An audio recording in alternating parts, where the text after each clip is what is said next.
ছাত্ৰ-ছাত্ৰীসকল তোমালোক আটাইকে স্বাগতম জনাইছো আমাৰ চেনেললৈ। দশম শ্ৰেণীৰ এই টাইগাৰ ইন দা জু এই কবিতাটি আমি বুজিবলৈ ওলাইছো।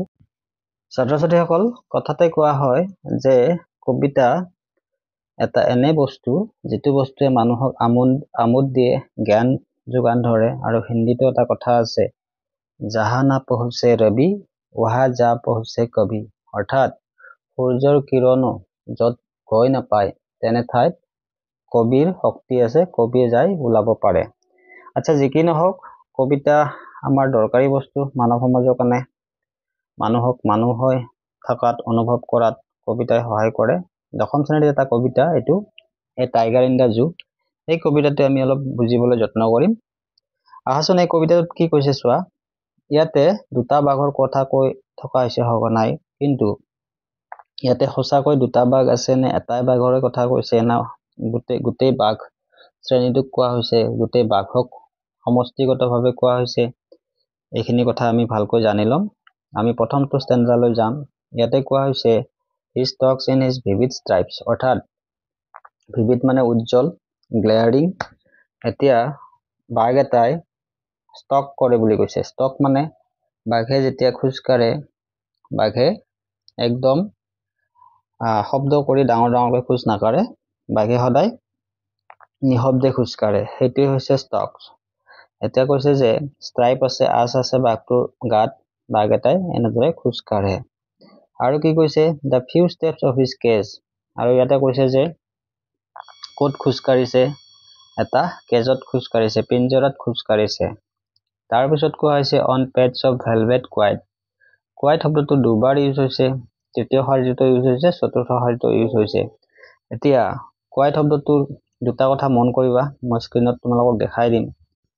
ইয়াত চোৱা, আমাৰ পাঠত যিটো কোৱাইট শব্দ আছে QUIET প্ৰথম শব্দটো, আৰু কোৱাইট মানে নিশব্দে, মনে মনে থকা। আৰু কেতিয়াবা ক্লাছতো টিচাৰে ক'ব পাৰে কোৱাইট, কিপ কোৱাইট, অৰ্থাৎ মনে মনে থকা। কিন্তু তোমালোকৰ যাতে কনফিউজন নহয়, তোমালোকৰ যাতে পাজল নালাগে, তাৰ বাবে নেক্সট কোৱাইট শব্দটো দিছোঁ মই। পিছৰ শব্দটো হৈছে কোৱাইট। কোৱাইট মানে সম্পূৰ্ণ, কিন্তু তোমালোকে যেতিয়া পৰীক্ষাত লিখিবা পিছৰ শব্দটো নিলিখিবা, তলৰটোৱে সম্পূৰ্ণ বুজায় আৰু ওপৰটো মনে মনে থকা বুজায়। এতিয়া পাঠটোলৈ আহোঁ আমি আকৌ কবিতাটোলৈ। তৃতীয় শাৰীটোত কৈছে বাঘৰ যিখন পেড মানে হাতৰ তলুৱা, ঠিক আছে। ভেলভেট কোৱাইট মানে একদম মোলায়ম, বহুত লাহি কোমল বুলি কৈছে। আৰু ইয়াতে কি কৈছে ইন হিজ কোৱাইট ৰেজ বুলি কৈছে, অৰ্থাৎ বাঘ এটাক যেতিয়া পিঞ্জৰাৰ ভিতৰত আবদ্ধ কৰি ৰখা হয়, বাঘটোৰ প্ৰচণ্ড খং উঠি থাকে, কাৰণ বাঘ এটা বন্য জীৱ, তেওঁ মুকলিত ঘূৰি ভাল পায়। তেনে এটা জীৱক যেতিয়া আবদ্ধ কৰি ৰখা যায়, তেনেহ'লে কিমান খং উঠি থাকিব পাৰে বাঘটোৰ, সেইটো তোমালোকে কল্পনা কৰিব নিশ্চয় পাৰিবা। আৰু ইয়াতে সেইকাৰণে কোৱাইট ৰেজ বুলি কৈছে। এতিয়া পৰীক্ষাত যদি কোৱাইট ৰেজ শব্দটো দিয়া হয়, তোমালোকক এটা প্ৰশ্ন সুধিব পাৰে যে কোৱাইট ৰেজ শব্দটোৱে সাহিত্যৰ কোনটো বস্তু বুজাইছে, সাহিত্যৰ কোনটো বস্তু বুজাইছে। এইটো অলপ হায়াৰ ক্লাছত আহে, কিন্তু তোমালোকে মনত ৰাখিবা অক্সিমৰণ বুলি কোৱা হয়। অক্সিমৰণ পৰীক্ষাত আহিব পাৰে এইবাৰ। কোৱাইট ৰেজ এই লাইনটো দি দিব পাৰে, আৰু কোৱাইট ৰেজত আণ্ডাৰলাইন কৰি দিব পাৰে। শব্দটো মনত ৰাখিবা OXYMORON, অক্সিমৰণ। বাৰু যি কি নহওক, ইয়াতে প্ৰথম ষ্টেঞ্জাটোত কৈছে যে বাঘ এটাই লাহে লাহে খোজকাঢ়ি থাকে, আগা পিছা কৰি থাকে নিজৰ পিঞ্জৰাত, আৰু বাঘৰ যিটো হাতৰ তলুৱা কোমল বুলি কৈছে, বেছি শব্দ নকৰে বুলি কৈছে। আৰু বাঘটোৱে কিন্তু ভিতৰি ভিতৰি গুজৰি গুমৰি থাকে, বহুত খং উঠি থাকে বাঘটোৰ। যেতিয়া আমি জানো যে বাঘ এটাক যেতিয়া বন্দী কৰা হ'ব, তাৰ ভিতৰি ভিতৰি বহুত খং উঠি থাকিব। ধৰিব পাৰিছানে? প্ৰথম ষ্টেঞ্জাটোত এইখিনি কথা কোৱা হৈছে। এতিয়া আমি দ্বিতীয়টো ষ্টেঞ্জালৈ আগবাঢ়ো। দ্বিতীয়টো ষ্টেঞ্জাত কি কৈছে চোৱা। He should be lurking in shadow, sliding through the long grass, near the water hole where plum deer pass. এইখিনি তেনে সহজ কথা কৈছে যে বাঘ এটাই বৰ্তমান, প্ৰথম ষ্টেঞ্জাটোত কোৱা হৈছিলে যে বাঘ এটা পিঞ্জৰাত আবদ্ধ হৈ আছে, বাঘটো নিৰুপায় হৈ আছে, তাতে আগা পিছা কৰি আছে। কিন্তু দ্বিতীয়টো ষ্টেঞ্জাত কৈছে প্ৰথম শাৰীটোত যে বাঘটোৱে ঘাঁহৰ মাজত ঘাঁহ গুচাই গুচাই আগবঢ়াটো উচিত আছিলে। ঠিক আছে, লুৰ্কিং মানে হৈছে চুপ লৈ থকা, বাঘটোৱে চুপ লৈ থকা উচিত আছিলে। বাঘ এটা যেতিয়া বনত থাকিব, বাঘ এটাই মুকলিকৈ কেতিয়াও নাথাকে, বাঘ এটাই লুকাই থাকে। সেই কথাটোৱে কৈছে ইয়াতে, ই থকা উচিত আছিলে। তাৰ দ্বিতীয় লাইনটো চোৱা, sliding through the long grass. আৰু বাঘটোৱে যেতিয়া গতি কৰিব, সদায় আগত যি থাকে সেইবোৰ গুচাই গুচাই গতি কৰে। নিয়াৰ দ্য ৱাটাৰ হল। আৰু বাঘ এটা যেতিয়া ৱাটাৰ হলৰ কাষলৈ আগবাঢ়ি যাব, ৱাটাৰ হল মানে আমি মানুহ হওক বা জীৱ জন্তু হওক, এবিধ বস্তু নহলে কোনো জীয়াই নাথাকে, সেইবিধ হৈছে পানী। আৰু পানী য'ত পোৱা যায় সেই ঠাইত জীৱ জন্তু থাকিবই। আৰু বাঘ এটাই সহজতে ক'ত চিকাৰ কৰে বেছিকৈ, য'ত পানী থাকিব, তাতে আন জীৱ জন্তু চিকাৰ মানে পানী খাবলৈ আহিব, তেতিয়া বাঘটো তাতে চিকাৰ কৰিবলৈ আগবাঢ়ি যাব। সেইখিনি কথা ইয়াতে কোৱা হৈছে sliding through the long grass, অৰ্থাৎ ঘাঁহবোৰ আঁতৰাই আঁতৰাই বাঘটো কলৈ গৈ থাকিব, য'ত পানীৰ উৎস আছে তালৈ যাব। আৰু তাতে কি আহে বুলি কৈছে, where plum deer pass, আৰু য'ত নদুকা হৰিণ, য'ত দল হৰিণ আহে তালৈকে বাঘ এটা যোৱা উচিত আছিল, বাঘটো যোৱা উচিত আছিলে। কিন্তু বাঘটো ক'ত আছে বৰ্তমান, পিঞ্জৰাত বন্ধ হৈ আছে। এতিয়া আমি দুটা ষ্টেঞ্জা পঢ়িলো, তোমালোকে অলপ আইডিয়া পাইছা নিশ্চয়। আমি এতিয়া তৃতীয়টো ষ্টেঞ্জালৈ আহিম। তৃতীয়টো ষ্টেঞ্জাত চোৱা, he should be snarling around houses। আৰু কৈছে যে তৃতীয়টো ষ্টেঞ্জাৰ আৰম্ভণিতে যে বাঘটোৱে গুজৰি থকা উচিত আছিলে, ঘৰবোৰৰ ওচৰে পাজৰে গুজৰি থকা উচিত আছিলে।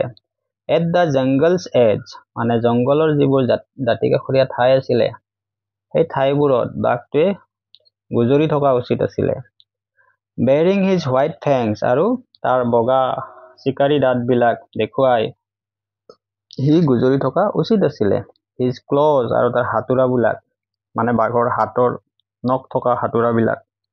টেৰৰাইজিং দ্য ভিলেজ, আৰু যিবিলাক জংঘলৰ কাষৰ গাঁও আছিলে সেই গাঁওবাসীক তেওঁ আতংকিত কৰাৰ কথা আছিলে বাঘ এটা।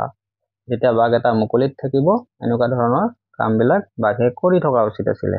কিন্তু প্ৰথম ষ্টেঞ্জাটোত আমাক বাঘটোৱে পিঞ্জৰাৰ ভিতৰত থকাৰ অৱস্থাৰ বৰ্ণনা দিছে। আনহাতে দ্বিতীয় আৰু তৃতীয় ষ্টেঞ্জা দুটাত বাঘ এটা ক'ত থকা উচিত আছিলে সেই কথাটো আমাক কৈছে। অৰ্থাৎ বাঘটো পিঞ্জৰাত আছে, কিন্তু দ্বিতীয় আৰু তৃতীয় ষ্টেঞ্জাত বাঘটোৱে মুকলিত থাকিলে কি কৰিলেহেঁতেন, বা বাঘটোৱে কি কৰিব পাৰিলেহেঁতেন, বা কি কৰা উচিত আছিলে সেইখিনি কথা আমাক কৈছে। এতিয়া আমি চতুৰ্থ ষ্টেঞ্জালৈ আগবাঢ়িম। চতুৰ্থ ষ্টেঞ্জাটো চোৱা তোমালোকে, but he is locked in a concrete cell। এতিয়া পুনৰ প্ৰথম ষ্টেঞ্জাটোৰ লগত কানেকশ্যন আছে এইটো ষ্টেঞ্জাৰ, কিন্তু বাঘটো বৰ্তমান এটা পকী পিঞ্জৰাৰ ভিতৰত আবদ্ধ হৈ আছে। He is trained behind bars, আৰু বাঘ এটাৰ প্ৰচণ্ড শক্তি থাকে, বাঘ এটা শক্তিশালী প্ৰাণী। এটা বাঘে যিকোনো জীৱক যদি গাৰ সৰ্বশক্তিৰে হাতোৰাৰে এটা থাপ্পৰ মাৰে, তোমালোকে কল্পনা কৰা ইমান হৰ্চ পাৱাৰ জেনেৰেট হয়, হয়নে? কিন্তু এই শক্তিখিনি কিন্তু তাৰ বন্দী হৈ থকা বুলি কৈছে দ্বিতীয় শাৰীত। এতিয়া তোমালোকে মন কৰিবা, বিহাইণ্ড বাৰ্ছ মানে চিৰিয়াখানাৰ যিবোৰ লোহাৰ ৰড আছে, ৰডবোৰৰ পিছফালে থিয় থিয়কৈ যিবোৰ গোল ৰড থাকে কোঠৰীটোৰ, সেই তাৰ পিছফালে বাঘটোৰ শক্তিখিনি আবদ্ধ হৈ আছে। বাঘটোৰ শক্তিখিনি বাঘটোৱে প্ৰয়োগ কৰিব পৰা নাই। তাৰ দুৰ্দশাৰ কথা কৈছে, তাৰ অৱস্থাৰ কথা কোৱা হৈছে ইয়াত। Stalking the length of his cage, আৰু ইয়াতে কৈছে যে বাঘটোৱে এবাৰ আগলৈ যায়, এবাৰ পিছলৈ আহে। তাৰ যিটো কোঠা আছে, কোঠাটো বেছি ইমানো দীঘল নহয়, সেইখিনিতে বাঘটোৱে আগা পিছা কৰি থাকে। ইগনৰিং ভিজিটৰ্ছ, অৰ্থাৎ যিবোৰ মানুহে বাঘটোক চাব আহে সেই মানুহবোৰ বাঘটোৰ কোনো কামৰ নহয়, সেইকাৰণে বাঘটোৱে মানুহবোৰক, যিবোৰ মানুহে চাব আহে এইবোৰ মানুহক ইগনৰ কৰা বুলি কৈছে, অৰ্থাৎ উপেক্ষা কৰে, তেওঁলোকক কোনো গুৰুত্ব নিদিয়ে। বাঘটোৱে নিজৰ এখন পৃথিৱী বনাই লৈছে, সেই পৃথিৱীতে বাঘটো মজগুল হৈ আছে। আৰু বাঘটোৰ ভিতৰত কিন্তু প্ৰচণ্ড খং থকা বুলি কৈছিলে আমাক প্ৰথম ষ্টেঞ্জাটোতে। আৰু চতুৰ্থ ষ্টেঞ্জাটোতো এইখিনি কথাই কৈছে যে ভিজিটৰক ইগনৰ কৰে, অৰ্থাৎ যিবিলাক মানুহে চাবলৈ আহে সেই মানুহবোৰক গুৰুত্ব নিদিয়ে বাঘটোৱে। আনহাতে আমি এতিয়া পঞ্চমটো ষ্টেঞ্জালৈ আগবাঢ়িম। পঞ্চমটো ষ্টেঞ্জাত কি কৈছে চোৱা, he hears the last voice at night, আৰু বাঘটোৱে ৰাতিৰ শেষৰ মাত শেষৰ শব্দবোৰ শুনা পায়। বাঘটোৱে কেনে ধৰণৰ শেষৰ শব্দ শুনা পায় আমি দ্বিতীয় শাৰীটোত পাম ইয়াৰ।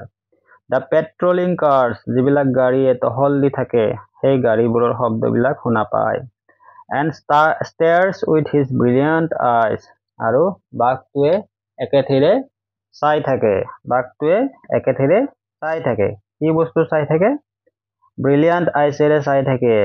কি চাই থাকে? শেষৰটো শাৰী চোৱা, এট দ্য ব্ৰিলিয়াণ্ট ষ্টাৰ, আৰু তীৰ বিৰাই থকা ব্ৰিলিয়াণ্ট তৰাবিলাকৰ ফালে বাঘটো একেথিৰে চাই থাকে।